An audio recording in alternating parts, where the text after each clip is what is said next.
कई दिनों से मैं देख रहा हूं गोदी मीडिया वाले बेचारे बहुत परेशान हैं। उनको रातों की नींद नहीं आ रही है, परेशान हो गए बेचारे।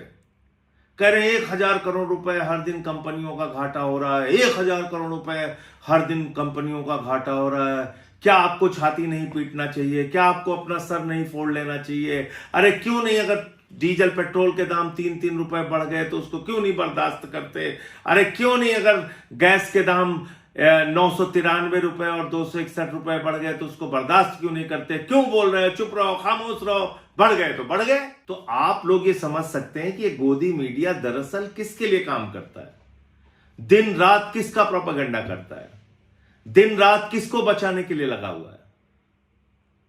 जिन टीवी चैनलों को आप ये मानते हैं कि इसमें कही गई बात भगवान की कही गई बात है, उन टीवी चैनलों की क्या विश्वसनीयता है? आपको पता है 12 साल में इस देश की जनता से प्रधानमंत्री नरेंद्र मोदी जी की सरकार ने 44 लाख करोड़ रुपए का टैक्स वसूला है डीजल पेट्रोल के नाम पे। और ये जो कंपनियों का रोना रो रही है गोदी मीडिया, उन कंपनियों ने 3.5 लाख करोड़ रुपए का मुनाफा कमाया है। कब कमाया है? जब कच्चे तेल का दाम $30 प्रति बैरल था।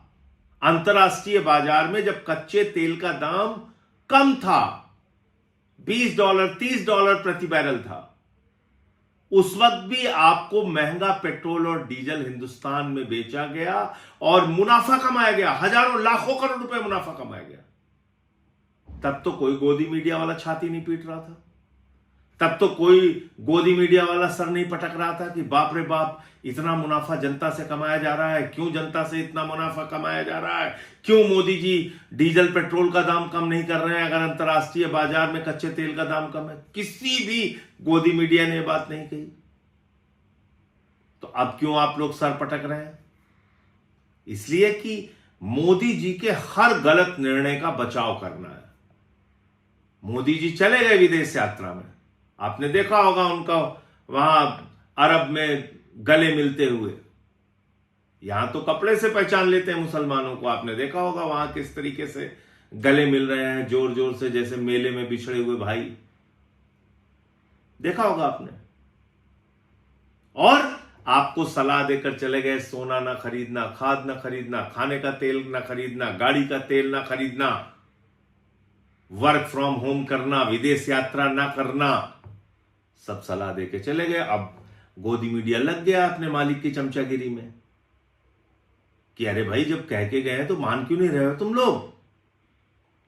तो मेरा गोदी मीडिया से सवाल है, 44 लाख करोड़ रुपए जो भारत की सरकार ने 12 साल में मुनाफा कमाया है, उस मुनाफे के पैसे से देश की जनता को सब्सिडी दी जाए, छूट दी जाए, राहत दी जाए, महंगाई से बचाया जाए। नंबर 1, 3.5 लाख करोड़ रुपए इस 44 लाख करोड़ के टैक्स के अतिरिक्त जो कंपनियों ने मुनाफा कमाया है, उन कंपनियों को थोड़े दिन घाटा सहना चाहिए।